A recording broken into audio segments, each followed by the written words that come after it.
What's going on, guys? It's LtBuzzLitebeer, and today I wanted to bring you my first ever Q&A video to commemorate my channel hitting 300,000 views. I posted a video several weeks ago outlining how to submit your questions, and I have to say that while there were not a massive amount of submittals, the questions as a whole were well thought out. And to all of you that fired off a question for me, thank you.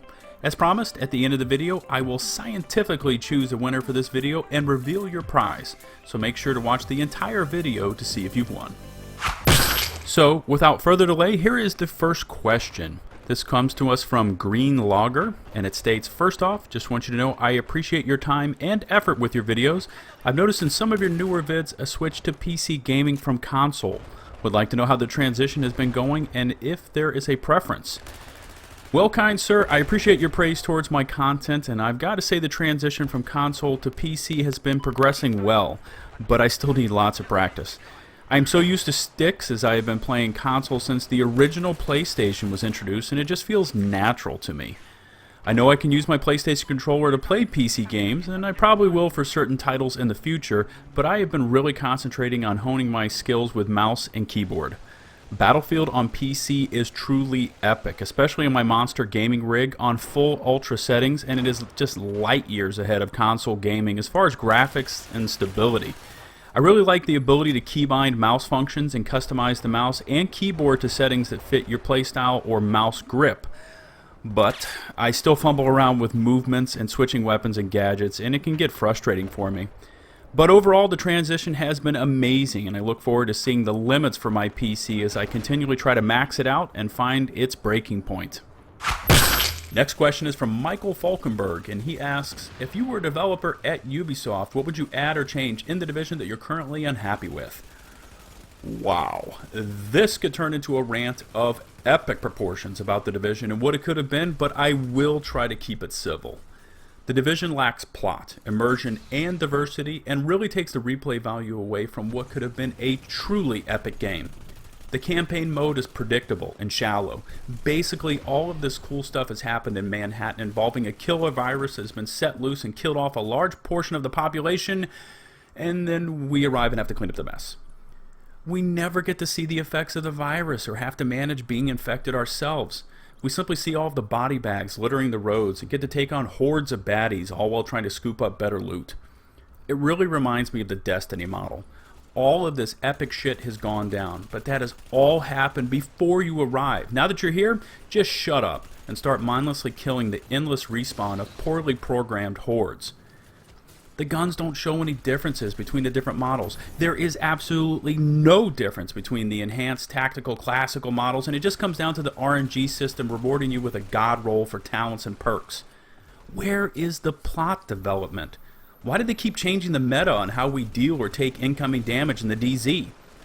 If they wanted to come to market with a shoot and loot, they should have tried playing Borderlands 2 and built a game with plot, character development, immersion, diversity, and a continually developing rank system. I truly think my assessment of the division is mirrored by the community, as player counts have dwindled down to nothing, and I rarely see anyone on my friends list playing this game. Alrighty, next question is from Jimmy the Gamer, and it says, this is for your Q&A. How long did it take for you to get to 1,000 subs? Well, Jimmy, I can't say for certain, but I would say somewhere around the 8 to 10 month mark. I don't really keep track of that stat, as I don't base the success of my channel on total subscriber counts. Ever since Google purchased YouTube and required a Gmail account to comment or subscribe on a video or channel, this has become a forgotten statistic. I look more towards view counts to gauge how my videos are doing. Next question is from Mark Ambrose, and it reads, Buzz, you're a badass, and when will we be playing BF1 together? Well, thank you, Mark. I try my best to bring you guys the very best in content, and as far as BF1, I have received my official invite to the beta test, and I will be participating for that on PC. As far as squatting up on Battlefield, just look me up on Origin, and we can team up for a little World War I action. Next question is from CleanestU38, and it says, did you play video games as a kid? If you did, what was your first video game console and or game? The answer is yes. I did play video games as a kid, and the first video game console I ever owned was PlayStation 1, and I played the hell out of Gran Turismo Racing. I have since progressed up with each new launch of the PlayStation, including the 2, 3, and now 4. Our final question is from Cole Paulino, and it says, how are you feeling about Battlefield 1 and its setting? And by the way, I really appreciate the quality of your videos compared to many other YouTubers. Well, thank you, Cole, for the praise, and your question is such a multi-layered question. On the surface, I am always excited about an upcoming release of Battlefield. In my opinion, it is the quintessential first-person shooter, and for those of you who have not tried it, I highly recommend it. And by the way, I am not sponsored by DICE or EA.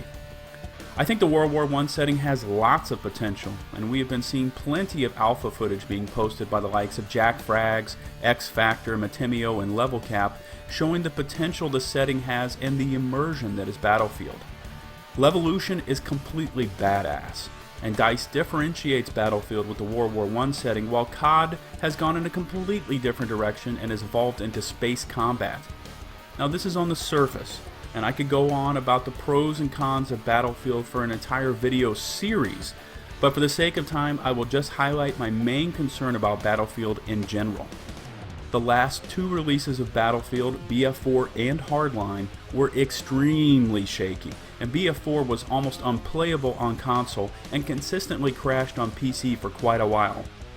Netcode was laughable at launch, and even to this day is still suspect on console. In my humble opinion, they need to completely dismantle the quick match system, as it places players out of region and completely bogs down servers. If DICE has their shit together and learns from the alpha and upcoming beta for BF1, along with their lessons learned from the failed launch of BF4, this could be an epic launch. If EA is running the show and showing their usual apathy towards delivering a quality product, this could be the beginning of the end for the Battlefield franchise. We shall see. So that is it for our first Q&A session, and thank you to everyone who submitted a question for the video. And now the moment you've all been waiting for, the winner. And for the scientific way I chose it was to write everyone's name whose question was featured in this video on a piece of paper, fold them all up, put them in a hat, shake the hat around until they were good and mixed up, and reach in and pick one. And the winner is question number 1, Greenlager. Congrats, man. I will be sending you a congratulations message directly from my YouTube channel, and your prize is either a set of Sennheiser gaming headphones if you play on PC, kind of like what I use, or if you play on console, a set of Turtle Beach wireless headphones. Again, congratulations to Greenlager for winning this fabulous prize, and for those of you who didn't submit a question for this video, watch in the future for another prize giveaway. And you thought it wasn't going to be worth your time to submit a question. As always, I appreciate your continued support, and until next time, this has been LtBuzzLitebeer saying peace out.